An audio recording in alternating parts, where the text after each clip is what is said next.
नमस्कार. माझं नाव श्रीजीवन तोंडे. माझा मोबाईल नंबर आहे 9890441212. माझ्या प्रोफाईल्स आहेत.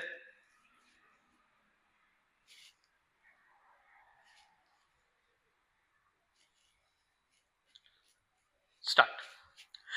पप्या ऐक ना. अरे ऐक तरी मरदा. मला का नाही सरपंच व्हायचा आहे. हा अरे होय. म्हणजे काय?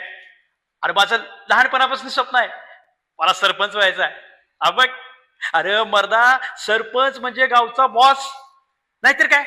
अरे मग हे सरपंच झालं की अशी टापटीप कपडे घालायची, गॉगल घालायचा आणि गावात नुसतं बोलेरो घेऊन फिरायचं. मग अरे गावातल्या प्रत्येक कोपऱ्यावर, प्रत्येक चौकात आपलाच डिजिटल. मग अरे गावातल्या प्रत्येक कार्यक्रमाला आपल्याला मान असतोय. मग अरे ह्या वेळेला तू बघच, आपल्या वार्डात बीच उभारणार सरपंचला. अरे साहेबावर बोलणं झालं आपलं. मग अरे बघ, यावेळेला धुरळा उडवून द्यायचा. थांब थांब. अरे थांब, साहेबाचा फोन आहे. हॅलो साहेब, जय महाराष्ट्र. होय साहेब. बघ, तयारी दणक्यात चालू आहे साहेब. होय होय. माहितीत की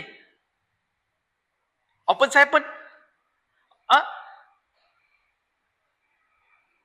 ठीक आहे साहेब. हा करतो, लावतो, नियोजन लावतो साहेब.